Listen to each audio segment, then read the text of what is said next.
Coucou les lumières. Bon, chose promise, chose due. Je vous avais promis lors d'une précédente vidéo où je vous présentais un petit peu les oracles que j'allais vous présenter sur ma chaîne. Eh bien c'est parti, on va faire aujourd'hui la review de ce magnifique oracle qui est l'oracle de Brocéliande que vous allez retrouver aux éditions Grancher. Bien entendu, je vous mettrai tous les liens sous la vidéo comme d'habitude. C'est un oracle de Chloé Toile avec des illustrations de Sandrine Gestin.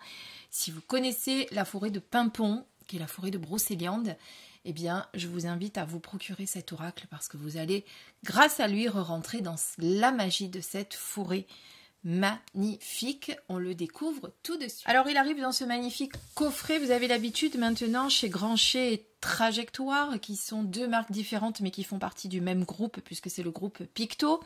Vous avez l'habitude de retrouver des coffrets comme ceci que vous allez pouvoir ranger dans votre bibliothèque comme cela, puisque vous avez des coffrets de même grandeur et ça c'est pratique justement pour harmoniser sa bibliothèque.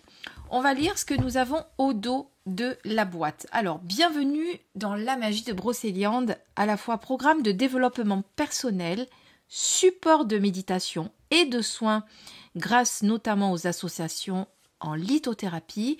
Cet oracle créé par Chloé Toile, spécialiste du monde ésotérique, vous permettra de mettre en lumière vos qualités personnelles et vos valeurs spirituelles.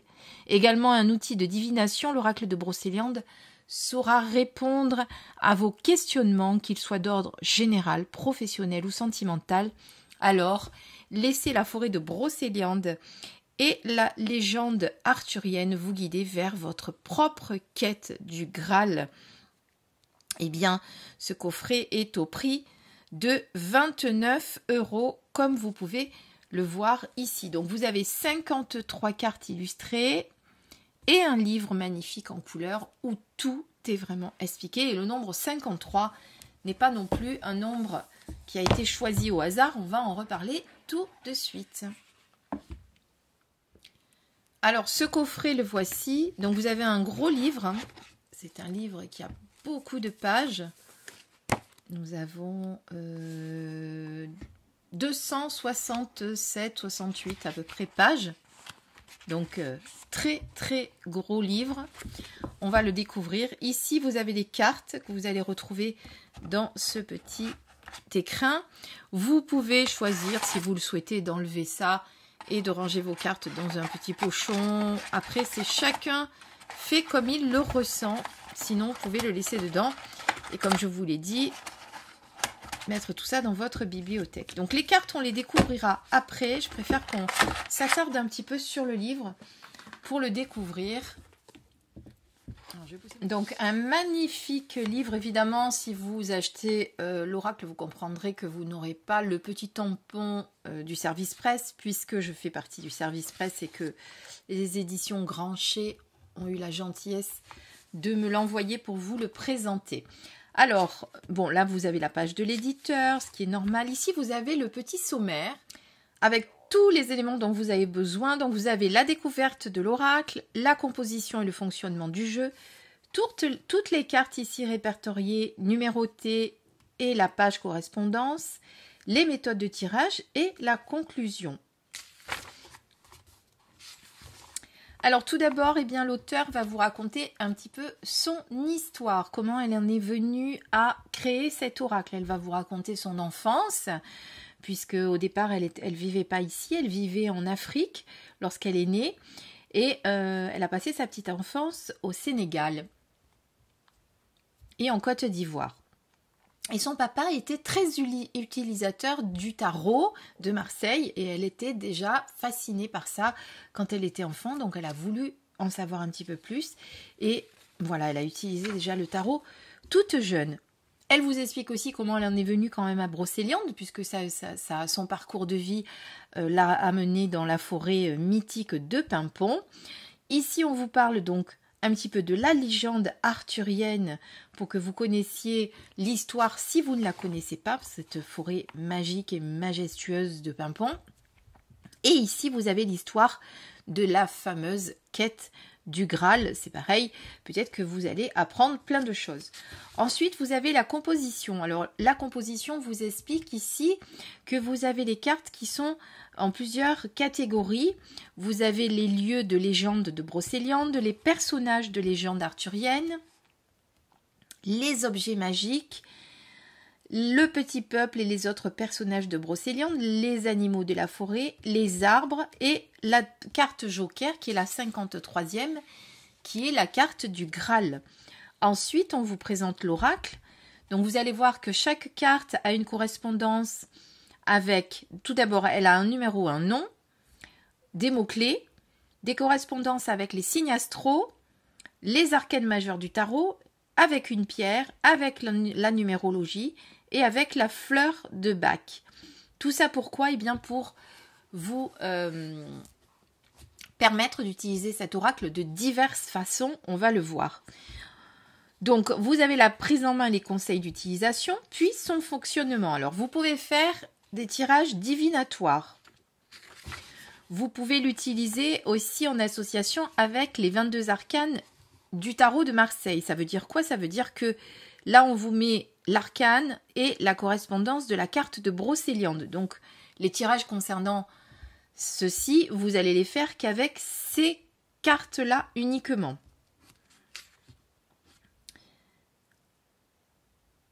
Donc, c'est un vrai, comme elle vous dit ici, un vrai oracle à tiroir, puisque vous allez pouvoir l'utiliser pour de la divination, pour du développement personnel. Vous allez pouvoir aussi vous l'utiliser pour support, comme support de méditation. Vous allez pouvoir l'utiliser avec une carte pour avoir votre message du jour. C'est également un outil de soin, puisque vous allez utiliser la lithothérapie qui est associée. Et vous avez aussi les fleurs de Bach. Mais ce n'est pas tout, puisque grâce à cet oracle, vous allez pouvoir faire des datations. C'est aussi un outil de datation. Et vous allez pouvoir aussi rechercher une personne. C'est-à-dire que ça peut vous aider à identifier une personne en fonction de son signe astro, de ses caractéristiques physiques ou de sa personnalité. Voilà. Donc vous voyez qu'on peut faire plein de choses avec cet oracle. Je regarde s'il y a d'autres choses. Et il y a aussi l'auteur une correspondance avec la numérologie qui va vous permettre, par exemple, de comprendre pourquoi vous voyez toujours des mêmes chiffres. Là, par exemple, elle vous dit, en exemple, je vois souvent le chiffre 15 actuellement. Pourquoi? Donc, vous allez sortir la carte 15 et lire ce qu'il y a à propos de la carte 15 pour comprendre peut-être le message qui vous est destiné.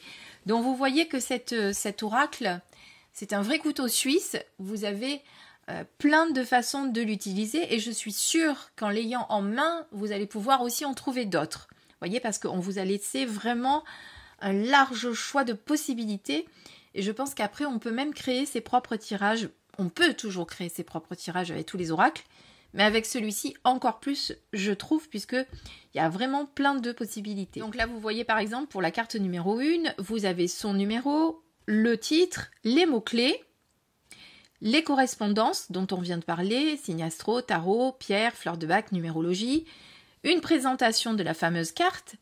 Qu'est-ce que c'est exactement le palais de Viviane? On vous explique comment. Enfin, on vous explique ce que c'est, pardon. Les obstacles, après vous avez la clé correspondant à cette carte, l'interprétation générale, la personnalité, le tirage sentimental, le tirage professionnel, le signe astro. Là, on voit par exemple que cette carte est liée aux Gémeaux et donc à la planète Mercure, la correspondance avec le tarot de Marseille et ici la correspondance avec la pierre pour la lithothérapie, la fleur de Bach et en association avec d'autres cartes puisque par exemple ici on vous parle qu'associé avec la carte 51 qui est Mordred qui est le fils incestueux du roi Arthur. On vous dit que le jugement que vous portez sur autrui n'est-il pas lié à quelque chose que vous n'acceptez pas en vous? Et vous avez aussi une petite phrase d'inspiration. Donc, vous voyez que vraiment, cet oracle est très, très complet. Et vous avez ceci pour toutes les cartes. Alors, par contre, La carte 3 n'est pas la carte de l'impératrice. Là, on n'a pas de correspondance avec la carte du tarot. Ça sera une autre carte. Ça a été fait effectivement pas en fonction du numéro de carte, mais en fonction de ce que représente la carte et bien évidemment, de ce qu'a ressenti l'auteur de faire. Voilà, donc là, vous avez toutes les cartes avec le magnifique Merlin, mais on va découvrir les cartes après. Puis à la fin, vous avez le chapitre 4 avec toutes les méthodes de tirage. Donc vous avez le soin magique, tirage à 3 cartes. La quête du Graal, ça va être pour vous trouver votre Graal, justement, avec 5 cartes. Et évidemment, vous avez toujours des exemples, hein, ça c'est pratique pour vraiment vous aider, surtout pour les débutants. Ma relation amoureuse avec un tirage à 3 cartes. La croix de Jérusalem avec un tirage à 5 cartes. Et ensuite, qu'est-ce qu'on a d'autre? Eh bien, c'est tout, vous avez conclusion. Vous avez un super tableau qui va vous aider justement à trouver, donc, en fonction de la carte de Brocéliande, la correspondance astro. Là, par exemple, vous voyez, il n'y a pas de correspondance pour... il n'y a pas de correspondance avec l'arcane majeur. Par contre, vous avez le quartz rose et par contre, il n'y a pas de fleur de bac. Donc, vous voyez, donc ce tableau récapitulatif va vraiment vous aider à avoir un œil sur toute l'intégralité sans chercher carte par carte si vous le souhaitez. Voilà, donc un magnifique livre très, très complet. Et justement, pourquoi? Eh bien, 52 cartes, parce que vous allez pouvoir dater déjà. Ça, c'était l'important. Puisqu'il me semble qu'elle en parle quelque part, il faudrait que je le retrouve, puisque non, elle possède une vibration qui est propre et reliée à l'énergie de la carte. Vous pouvez utiliser les nombres de la carte de Lorrain pour obtenir une réponse chiffrée, par exemple pour une durée, mais également utiliser la symbolique d'un nombre. Alors c'est pas ça que je voulais voir, c'était parce que je crois que c'était en méditation. Vous pourriez justement travailler... Parce que vous allez pouvoir l'utiliser donc comme support de méditation, mais justement parce qu'il y a 52 semaines dans une année. Donc chaque semaine, vous pourriez vous consacrer à travailler avec une carte. Voilà pourquoi elle a choisi 52 cartes. La carte 53 étant la carte du Graal. Maintenant, on va découvrir ces magnifiques cartes qui sont là. Alors ces cartes sont comme je les aime, c'est-à-dire avec des illustrations pleine carte, il n'y a pas de frise autour, bien que parfois les frises apportent un petit quelque chose qui est sympa, mais quand il n'y en a pas, c'est tout aussi bien.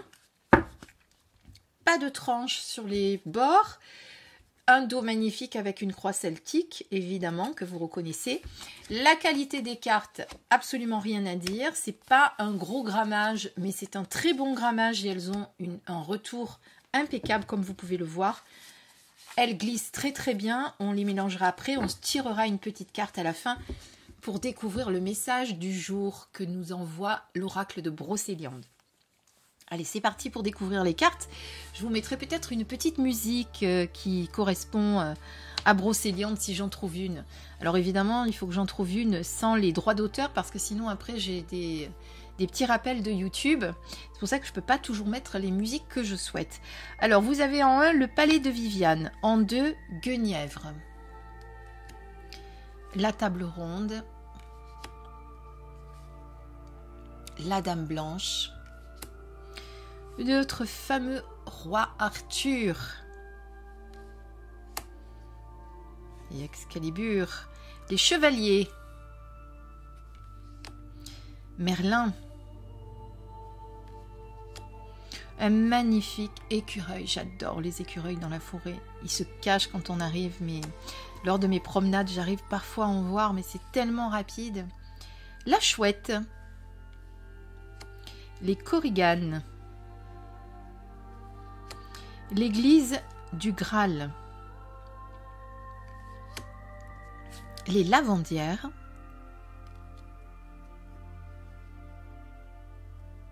l'encove, je crois qu'on prononce comme ça parce que j'avoue, je ne pas le connaître ce personnage. La dame du lac, alors c'est l'encou. Voilà, j'étais pas sûre de si c'était un O ou un V à la fin. La dame du lac, le filtre, le val sans retour. Alors Valse en retour, c'est une magnifique balade, je l'ai faite. C'est là où vous avez l'arbre d'or, c'est là où vous avez le lac aux fées aussi. La forêt. À Fontaine de Barenton. Alors, la fontaine de Barenton est magnifique et d'ailleurs, on dit que... alors, quand vous la regardez, c'est vrai que vous avez l'impression ça fait des espèces de ronds comme s'il y avait des petites bulles qui remontaient. Mais en fait, on ne les voit pas remonter ces bulles. Et la légende dit que quand vous voyez plusieurs ronds, eh bien, c'est que les fées sont là. C'est qu'elles marchent sur l'eau, en fait, et qu'elles font des ronds dans l'eau. Donc, j'y ai été à cette fontaine aussi. Elle est vraiment très, très belle. Enfin, c'est pas forcément qu'elle est belle. Le site est a pas non plus... faut pas s'attendre à une fontaine... majestueuse, etc. Mais c'est l'endroit qui est magique, justement. Alors voilà Excalibur, justement, dont je vous parlais tout à l'heure, avec l'épée du roi Arthur. La magie. Le tombeau de Merlin. L'Autier de Viviane. Alors celui-là, je ne l'ai pas vu, malheureusement. Les fameuses fées qui habitent la forêt. Le chêne, la lande, l'étoile, le pommier, les elfes, le mauvais sort, la harpe. Je vais essayer de trouver une musique avec de la harpe, tiens, pour vous le mettre en fond. Lancelot. Le lapin, il est magnifique. Très belles illustrations de l'auteur. Enfin, de l'illustratrice. Iseux. Le jardin aux moines, où vous avez, effectivement, celui-ci, je l'ai vu, où vous avez cet alignement-là de pierres.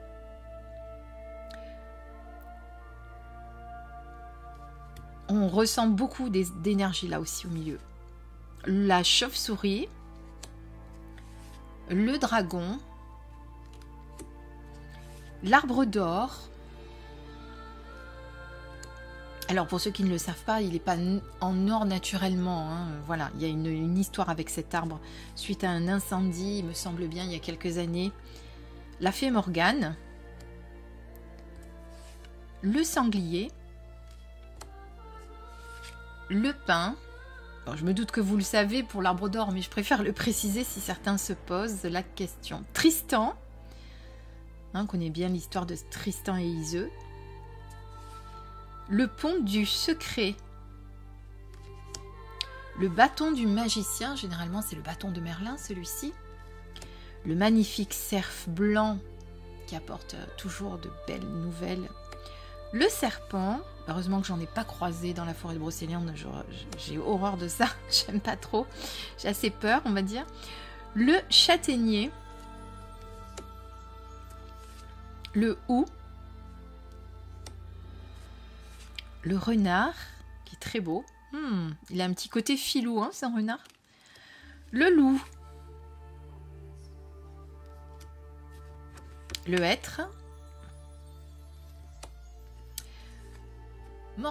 Mordred, qui est le fils incestueux de Arthur et Morgane, sa demi-sœur. Le tombeau du géant. Et pour finir, notre fameux Graal. Est-ce que vous trouverez le Graal grâce à cet oracle? On va tirer tout de suite une carte pour voir ce que cet oracle a à nous dire.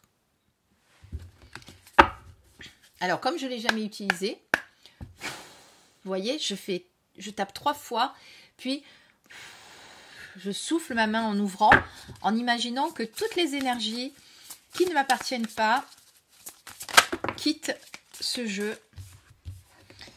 Alors, je vais le mélanger peut-être hors champ caméra pour bien le mélanger. Alors, pour la petite histoire, cet oracle se mélange très très bien et surtout à la manière poker. Si vous connaissez la manière poker, vous séparez en 2 petits paquets et vous faites comme ceci. Voilà, vous avez vu? Ça va tout seul. Alors, voilà. on dit à la manière poker. Et puis en plus, c'est vrai que moi, j'ai joué pendant quelques années au poker. J'adorais ça. J'aime bien ce jeu assez stratégique qui demande très forte concentration. Alors je vous rassure, hein, je ne jouais pas des sommes astronomiques, ni dans les casinos. C'était vraiment, on faisait ça entre amis pour rigoler. Avec mon chéri d'ailleurs, qui adore ça aussi. Voilà, mais perso, j'ai arrêté de jouer. Alors, on redécouvre la carte. Je vous ai fait une petite aparté poker. Alors la carte, c'est le bâton du magicien. On va découvrir ensemble ce que signifie cette carte. Alors on est sur la carte 43.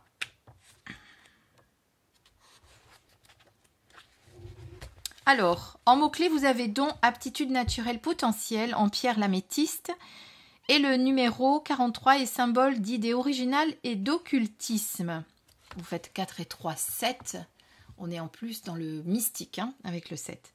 Certains disent qu'un magicien n'est rien sans son bâton. S'il n'en est rien, le bâton participe aux 3 règnes, physique, émotionnel et spirituel. Il représente l'énergie, la force et la direction. Outil de tout magicien accompli, le bâton concentre l'énergie et les pouvoirs de son porteur.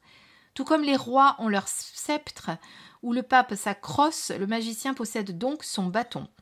Il représente l'axe cosmique autour duquel s'articule l'univers. Le bâton du magicien est également un symbole de ses voyages à travers les différents plans et mondes. Il est en soutien, celui sur lequel on s'appuie pour avancer.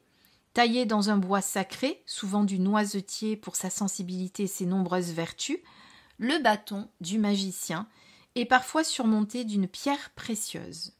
On le retrouve également parmi les objets druidiques. Outil indispensable, il permet la transmission de l'énergie et fait le lien entre le druide et la terre. Dans la légende arthurienne, Merlin l'Enchanteur est toujours représenté avec un bâton à la main, symbole de son pouvoir et de sa puissance. Et si vous avez regardé Le Seigneur des Anneaux, qui est un magnifique film, enfin il y en a plusieurs, je ne sais plus combien il y en a d'épisodes, eh bien vous avez notre... oh tiens, j'ai oublié son nom. Gandalf, qui est toujours accompagné de son bâton magique. Alors, les obstacles concernant cette carte, c'est qu'est-ce qui vous freine, qu'est-ce qui vous empêche d'oser, vous complaisez-vous dans votre zone de confort, procrastinez-vous. En clé, c'est l'évolution. Nous avons tous des talents, des aptitudes qui nous sont propres, mais que nous ne sommes pas toujours capables d'identifier. Si vous souhaitez évoluer, commencez par découvrir vos talents pour en prendre conscience. Donc là, on vous dit comment faire. L'interprétation générale, c'est le bâton du magicien vous parle de potentiel, de capacité et d'aptitude. Il vous encourage à développer vos qualités naturelles et à croire à votre potentiel. Donc c'est un joli message. Donc par exemple, si vous vouliez connaître la personnalité grâce à ce bâton, eh bien ça indique une personne née avec des dons ou disposant d'aptitudes innées. Il peut également être attribué à quelqu'un qui n'est pas encore conscient de son potentiel ni de sa capacité à évoluer. En tirage sentimental, on vous parle de possibilités d'évolution. Après, vous avez par exemple la pierre associée, c'est l'améthyste, forcément. Et le bâton du magicien associé à la carte 7 Merlin indique des dons exceptionnels. Par exemple, si vous aviez tiré en plus la carte de Merlin, eh bien on parle de dons exceptionnels. Voilà. Vous avez une petite idée des interprétations que l'on peut faire avec cet oracle. J'espère qu'il vous a plu, qu'il vous a autant séduit qu'à moi. Je pense que je vais l'utiliser en guidance, mais un petit peu à ma manière aussi, sans suivre le livre, vous voyez. Voilà, en tout cas, j'espère qu'on se retrouvera pour une guidance avec, si vous le souhaitez, pour travailler avec l'énergie magique de la forêt de Brocéliande. Même si on n'est pas dans la forêt, vous voyez, on peut justement se connecter à elle grâce à ces cartes et travailler avec les énergies de la forêt. Je vous embrasse et je vous dis à très vite pour une prochaine vidéo. Bisous!